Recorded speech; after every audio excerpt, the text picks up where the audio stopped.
Bismillahirrahmanirrahim. Alhamdulillahi rabbil alamin wa bihi nasta'inu ala umurid dunya waddin. Wassalatu wassalamu ala asyrafil anbiya wal mursalin Sayyidina Maulana Muhammadin wa ala alihi wa sahbihi ajma'in. Qala Rasulullah sallallahu alaihi wasallam, Sa'atul adha yudhibna sa'atil khataya. Rawahu Ibnu Abid Dunya. Bersabda Rasulullah sallallahu alaihi wasallam, Sa'atul adha, saat-saat waktu-waktu gangguan, yudhibna, menghilangkan, sa'atil khataya, waktu-waktu atau saat-saat kesalahan-kesalahan. Artinya sa'atul amrad, waktu-waktu sakit, wal masaib, dan waktu-waktu mendapatkan musibah, mukaffiratun lil khatayat, adalah melebur, mengampuni kesalahan-kesalahan. Masya Allah. Allah subhanahu wa ta'ala maha tahu, maha ilmu bahwa kita manusia ini adalah gampang terpengaruh dengan rayuan bujukan setan. Kita mudah menjadi orang yang mengikuti hawa nafsu. Karena itu setiap saatnya kita ini berbuat salah, berbuat dosa, melanggar, dan seterusnya, dan seterusnya. Tapi Allah subhanahu wa ta'ala maha rahmat kepada kita. Allah subhanahu wa ta'ala tidaklah menginginkan hambanya ini dalam keadaan sengsara sampai ada di akhiratnya. Karena itu Allah subhanahu wa ta'ala memberikan manusia tadi itu penyakit, memberikan kepada manusia itu musibah. Itu satu bentuk rahmat Allah bagi orang yang beriman tentunya. Kenapa? Supaya sakitnya hanya di dunia, nanti di akhirat tinggal sehatnya saja. Supaya musibahnya hanya di dunia, nanti di akhirat tinggal nikmatnya saja. Kenapa sakitnya akhirat itu tidak ada bandingannya? Musibah akhirat itu adalah musibah yang sangat besar. Disinilah Allah subhanahu wa ta'ala memberikan musibah kepada orang beriman. Kok ada orang soleh dapat musibah? Kok ada orang yang tak dapat penyakit? Itu adalah karena Allah berkehendak ada kesalahan-kesalahan di atas dunia supaya diampuni. Sehingga nanti kalau mati enggak bawa dosa, enggak bawa kesalahan. La yazalul mu'min bil bala'i fi nafsihi wa malihi wa ahlihi hatta yalqallaha wa ma alaihi khati'ah. Orang muslim itu, orang mukmin itu selalu diterpa bala atau musibah. Bisa di dirinya, mungkin sakit, mungkin kecelakaan, mungkin kebakaran dirinya. Bisa juga ada di hartanya, mungkin bangkrut, mungkin ditipu orang lain. Bisa juga ada pada keluarganya. Satu di antara musibah itu akan datang kepada orang beriman atau tiga-tiganya. Tapi itu semuanya mengampuni dosa, ngelontrokkan dosa sehingga bertemu dengan Allah tanpa bawa dosa. Tinggal ridhonya Allah Subhanahu wa ta'ala. Karena itu sebagian orang tadi itu kalau nggak sakit, dia susah. Kenapa? Apakah Allah sudah benci kepada aku? Saya mau tanya, kalau ada misalnya santri atau murid yang dicintai sama gurunya, selalu dites, selalu diuji, apakah itu berarti gurunya benci atau senang dan perhatian sama murid itu? Senang. Perhatian, kenapa? Pingin muridnya pintar, diuji, dites, dikawal terus. Supaya lulus, supaya pandai. Tapi kalau ada guru misalnya nggak ngereken sama murid, nggak perhatian sama murid, no wis belajar, ndak ngurus, ada di kelas atau tidak nggak ngurus, main-main tidak diurus, dibiarkan terus. Kira-kira guru ini cinta atau benci sama si murid itu? Benci. Kenapa? Karena guru sudah nggak ada perhatian sama ini murid. Begitulah juga Allah Subhanahu wa ta'ala ingin kepada sebagian hambanya yang soleh-soleh tadi itu menjadi lulus, mendapatkan pangkat, mendapatkan ijazah, kalau bahasa sekarang, mendapatkan medali, mendapatkan derajat di sisi Allah, mendapatkan ridha Allah, diuji, supaya nanti di akhirat lulus mendapatkan pangkat yang tinggi. Ada orang maksiat kok badannya gede jadi bodyguard. Preman kok berhasil terus, nggak ketangkep-tangkep. Ketahuilah, itu bukan berarti Allah cinta. Itu sama dengan adanya murid yang malas, tidak diperhatikan sama gurunya. Fir'aun itu Pak, umurnya 500 tahun. Fir'aun itu umurnya 500 tahun. Belum pernah sakit selama hidupnya. 500 tahun ngeluh enggak tahu. Pilek enggak pernah. Mules enggak pernah. Panas enggak pernah. Gagah masih. Kuat masih. Karena itu Fir'aun itu tertipu sama dirinya. Aku ini bukan manusia. Aku ini Tuhan. Enggak pernah sakit. Hebat itu Fir'aun itu. Sakti. Fir'aun itu berak dan kencingnya 40 hari sekali cok. Saking hebatnya.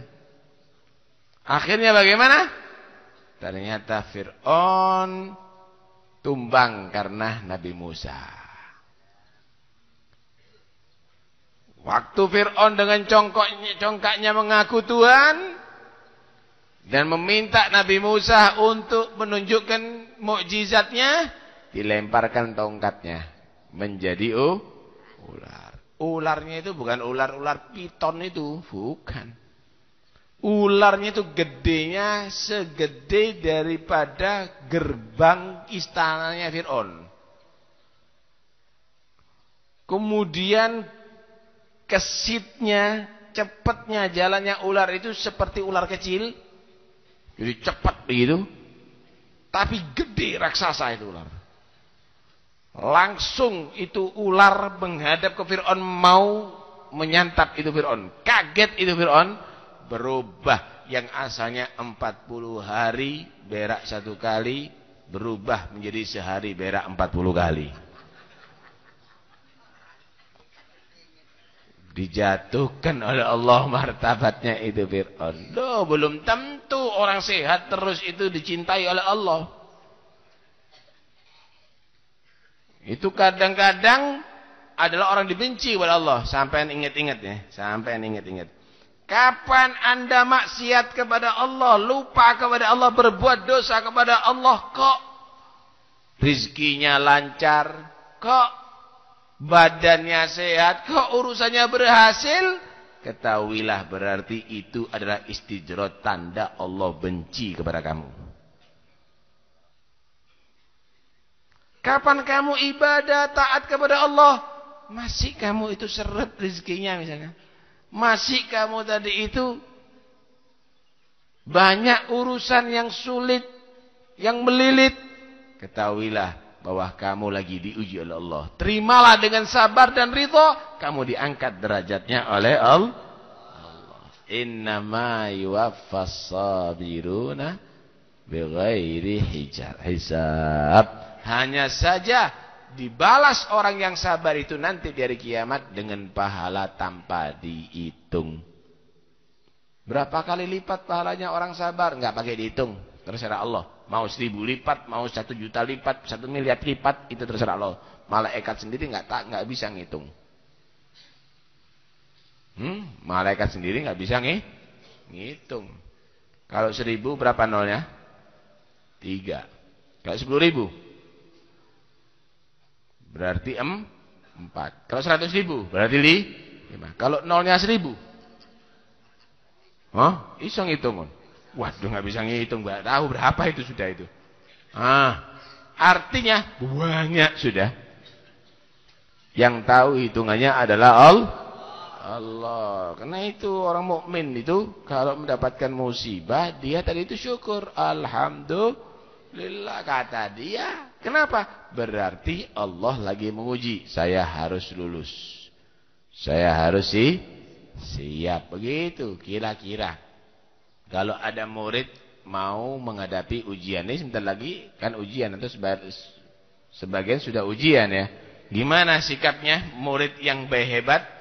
Wah, dia siap-siap. Ini mau ujian ini.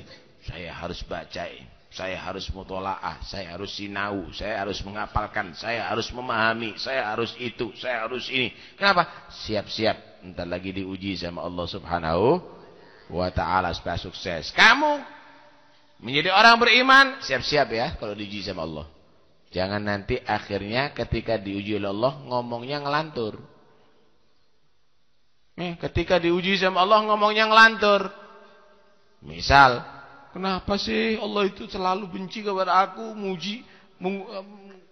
ngasih aku musibah padahal tetangga saya begini begitu tidak dikasih musibah. Gagal kamu. Harus siap diuji sama Allah Subhanahu wa ta'ala. Tapi jangan minta diuji. Ya Allah, ujilah aku. Jangan. Ada satu orang begitu, sok dia sabar. Malah dia nyatakan, ya Allah, aku cinta kepadamu. Aku siap diuji, ya Allah, ujilah aku ya Allah. Loh, nantang ini orangnya. Bagaimana Allah uji sama dia? Tidak bisa kencing. 1 hari kuat, 2 hari cokot-cokot, 3 hari bengkak semuanya, 5 hari nggak kuat sudah dia, nggak kuat, jerat-jerit dia. Akhirnya dia tadi itu sudah KO, udah nggak mampu, datang ke anak-anak kecil yang belajar Quran, yang belajar di TPQ, minta sama gurunya untuk diliburkan, dikumpulkan semuanya, diundang sama dia. Dikumpulkan semuanya, diundang sama dia. Ini orang terpandang, ini orang tokoh, dikiaikan. Kemudian ngomong sama anak kecil, doakan ya sama orang tua yang sok sabar nih ya. Doakan supaya sembuh daripada penyakitnya. Ini gara-gara mulutnya yang nggak terkontrol begini jadinya. Minta diuji sama Tuhan. Jangan. Nah, karena itu minta aja, ya Allah, berilah kami kesabaran, berilah kami keridhaan, berilah kami sehat walafiat, berilah kami selamat, berilah kami jauhkan kami daripada kejelekan, daripada yang kamu takdirkan, dan seterusnya dan seterusnya.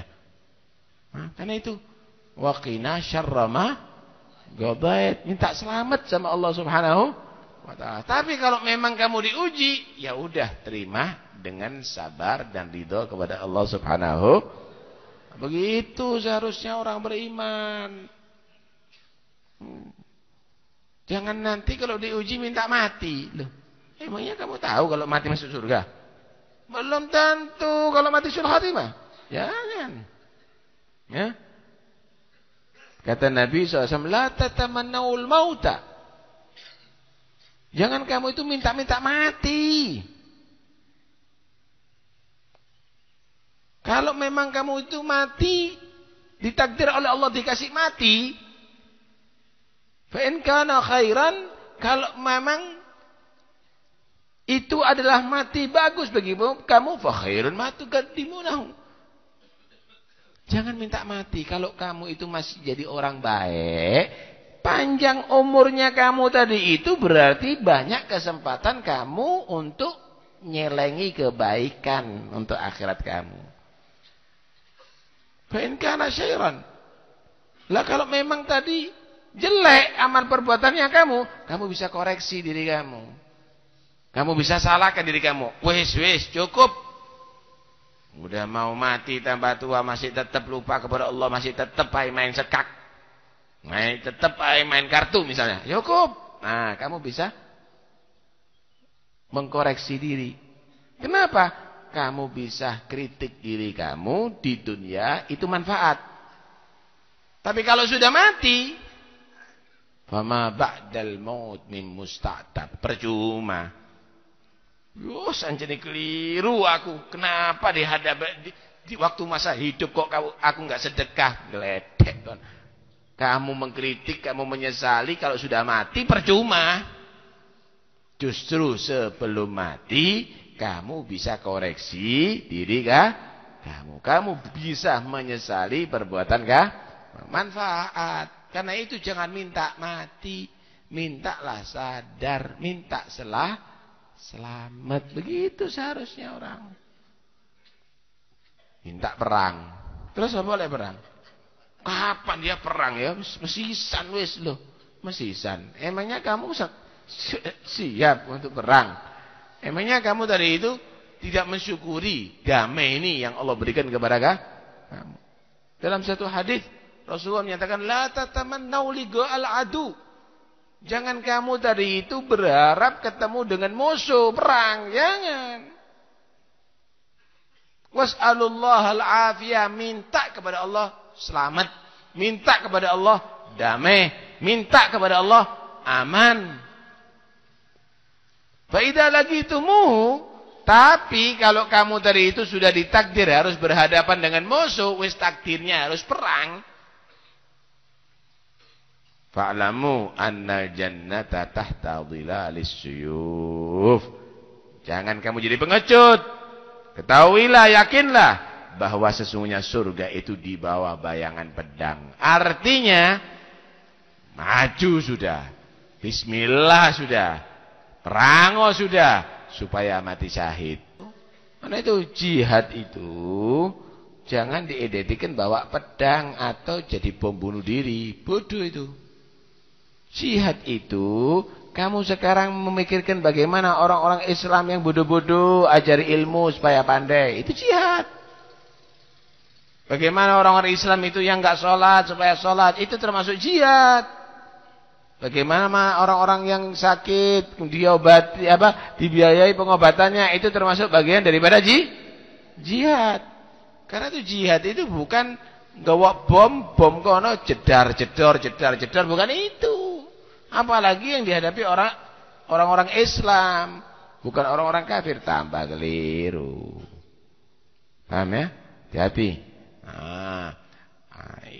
Hadis ini menggambarkan kepada kita bagaimana keutamaan sabar, bagaimana kemuliaan daripada orang yang sabar. Sehingga Nabi menyatakan, saat-saat kamu sakit, saat-saat kamu menderita, itu adalah menjadi sebab diampuni dosa kamu oleh Allah Subhanahu wa ta'ala.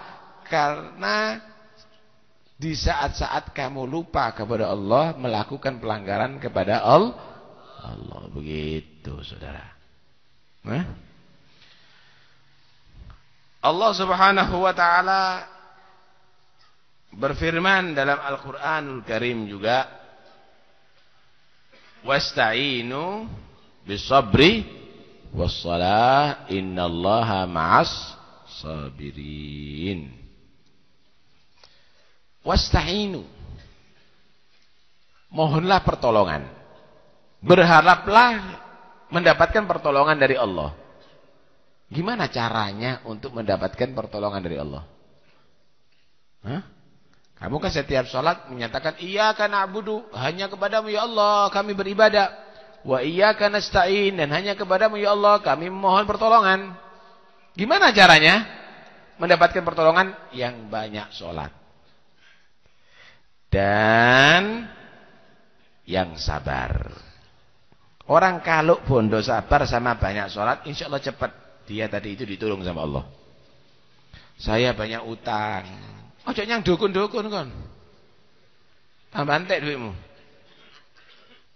Saya banyak utang, jangan kamu tadi itu singkitan. Yang banyak sholat, yang banyak sholat dan sabar, dan sabar. Insya Allah Allah akan bantu kepada kamu. Saya ada urusan sulit, yang banyak sholat dan mohon bantuan kepada Allah. Artinya penuhi dengan ibadah kepada Allah. Karena itu Allah menyatakan iyyaka na'budu, hanya kepadamu aku beribadah. Ibadah. Baru wa iyyaka nasta'in, hanya kepadamu kami memohon pertolongan. Lah kalau kita enggak minta tolong tapi enggak mau ibadah. Ya Allah, mudah-mudahan insyaallah kita menjadi orang yang sukses. Males, rokokan tok jedas jedus. Ya tetap kambrek kan. Ibadahnya ditingkatkan, sholatnya ditingkatkan, qiyamul lail, sunnah-sunnahnya ditingkatkan, zikirnya ditingkatkan, baca Qur'annya ditingkatkan, khatam Qur'an berkali-kali, insyaallah cepat urusan kamu sukses, urusan kamu berhasil. Begitu orang itu kalau ingin mendapatkan pertolongan dari Allah Subhanahu wa ta'ala. Nah, karena itu kadang-kadang orang itu akan menjadi soleh kalau sudah sakit. Iya. Waduh. Ketika dia sehat, dia berlagak jadi orang kuat, jadi orang hebat.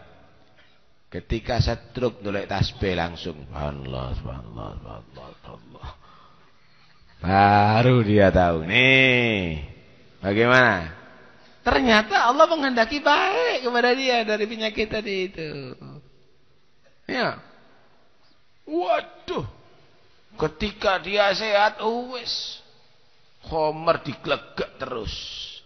Baru ketika kena liver, ketika kena jantungan baru tobat ya astagfirullah lah. Ternyata dia jadi baik ada di situ. Karena itu belum tentu penyakit tadi itu menjadi malapetaka, mungkin jadi sabab dia tadi itu baik. Asal orang tadi itu mengambil ibrah, mengambil satu pemikiran gitu, mikir gitu loh. Kendapat musibah itu mikir, apa ya? Oh iya bener, selamat saya dikasih musibah begini. Misal ada orang kebut-kebutan, kebut-kebutan mari ngono tiba telosor. Beset kabeh putung sikilnya. Seharusnya dia syukur, alhamdulillah saya diingatkan sama Allah Subhanahu wa taala, selamat saya tidak ketemu sama truk tadi. Selamat saya tidak berbenturan dengan trailer tadi. Si kena musibah, berarti dia koreksi, ini gara-gara saya kebut-kebutan. Setelah itu dia berubah, selamat dia. Begitulah seseorang ketika mendapatkan musibah, koreksi. Itu orang mukmin mendapatkan musibah, apa salah rek, apa salah, diteliti, begitu. Kenapa yang mendapatkan musibah ini enggak hanya sekedar orang biasa, wali dapat musibah kok. Tapi itu adalah tanda Allah cinta. Nih, Ada cerita Al-Habib Abdurrahman bin Abdullah Bilfaqih. Wali gede, alim besar, muridnya banyak. Sekonyong-konyong tiba-tiba Habib Abdurrahman Bilfaqih ini ditangkap sama pemerintah. Nggak ketahuan salahnya, dituduh macam-macam sampai di penjara. Sampai berhari-hari, sampai ulama-ulama ini melihat ini orang hebat, gurunya mereka. Protes kepada pemerintah sampai dikeluarkan. Kemudian didatangi, ditanya, apa kesalahan antum, Beb? Kesalahannya Anda ini apa, Beb? Kok mendapatkan musibah begini? Salah apa? Ngelanggar apa? Saya teliti diri saya waktu itu. Oh boyo, saya melakukan apa? Saya teliti, tidak ada kesalahan. Saya teliti keluarga saya juga tidak ada, murid-murid saya tidak ada.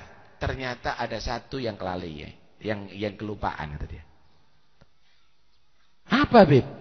Saya itu selalu mengingatkan kepada pegawai saya untuk sholat. Saat itu saya nggak mengingatkan sholat, ada salah satu pegawai saya nggak sholat, akhirnya dapat musibah begini. Tuh, Anda lihat nih. Koreksi. Itu orang mukmin. Jangan nanti diserahkan Tuhannya. Opo sih, aku ki maca Quran loh, padahal istiqomah setiap hari. Kok sih tetap begini loh? Kok kamu yang baca Quran, yang mendapatkan wahyu Quran itu Nabi Muhammad, diuji oleh Allah kok. Yang mendapatkan Quran, yang diturunkan kepadanya Quran, Nabi Muhammad diuji sama Allah, kok kon maneng. Hidup di atas dunia ini adalah untuk diuji, liyabluwakum ayyukum ahsanu amala, untuk Allah uji, untuk Allah mengetahui siapa yang terbaik amalnya. Siapa yang terbagus amalnya. Karena itu udahlah, mereka siap diuji aja. Urip di dunia. Semenjak Anda hidup di dunia, Anda harus siap diuji. Ini yang kaya-kaya, yang hartanya banyak, hati-hati loh, harus siap diuji masalah harta. Ujian itu macam-macam. Ada hartanya dikurangi, bisa juga hartanya dilebihi. Itu juga ujian loh ya. Ujian itu. Liyabluwakum bil khairi wasyarri fitnah. Ujian itu, harta dikurangi, didelok sabarmu sak piro. Harta ditambahi, dilihat nanti oleh Allah, syukurmu seberapa. Ditambahi harta tidak tambah syukur, tambah lupa. Oh, tumpes kan mari ngono. Tumpes. Badannya sehat, tambah sehat, diuji, seberapa syukurmu. Tambah sehat ngaplaki wong, mari ngono kon. Tanganmu bakal ketekuk mari ngono kon. Tambah kuat, tambah dia mendolimi orang. Hati-hati, diuji sama Allah. Atau dikasih penyakit juga diuji, dilihat sabarnya kamu seberapa.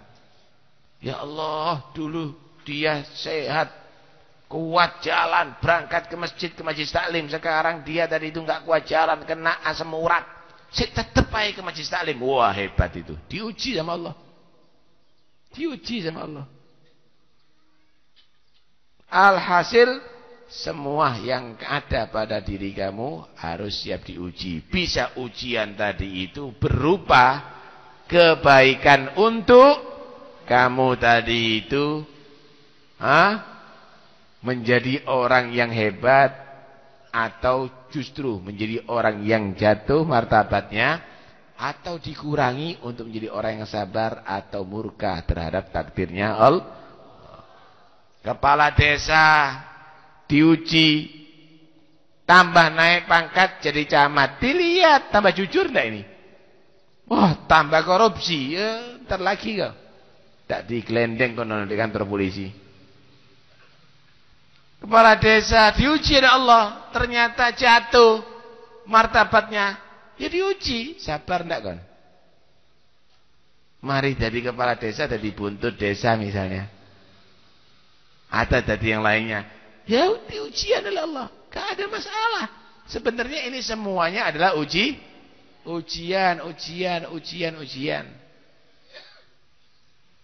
Hah? Ulama juga begitu. Diuji sama Allah. Waduh ulama, Masya Allah, ustadz ditekani sama pejabat, diuji sama Allah. Ketarik enggak kamu? Miring-miring nerima duit korupsi misalnya. Lah, tak sukses kamu. Ujian. Wadah ulama tak payu belas. Tidak ada yang hormati.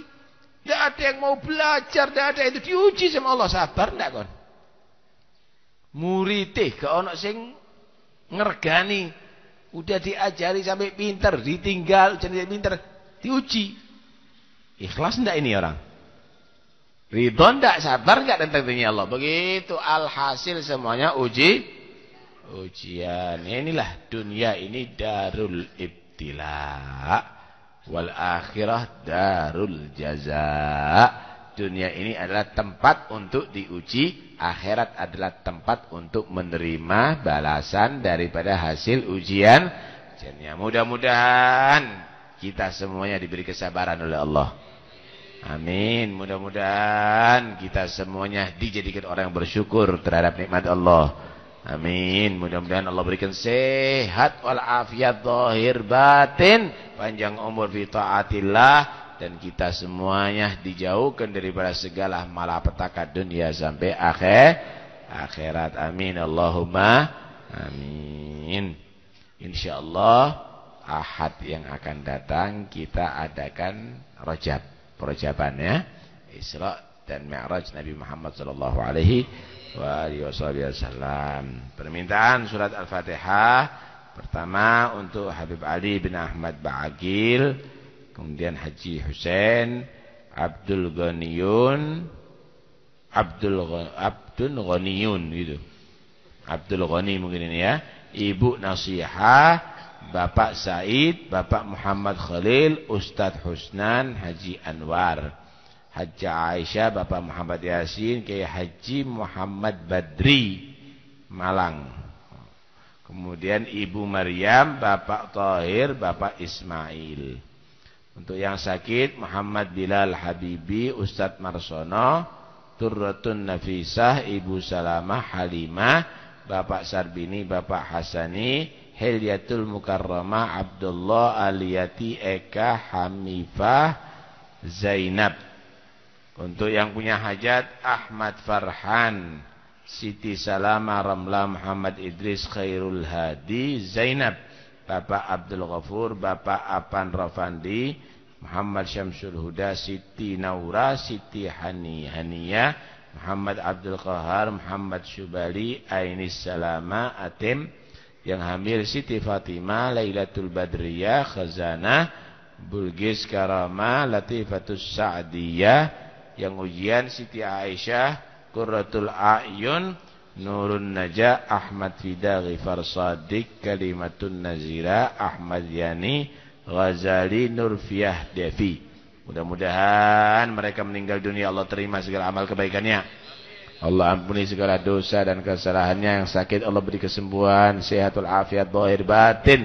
Yang punya hajat Allah sampaikan semua hajatnya. Yang hamil mudah-mudahan insyaallah Allah mudahkan dalam lahirnya, kelahirannya, dijadikan anak yang akan dilahirkan, dan seluruh anak-anak kita semuanya menjadikan anak yang soleh, manfaat dunia akhirat. Ala hadiniya kunia salihah. Al-Fatihah.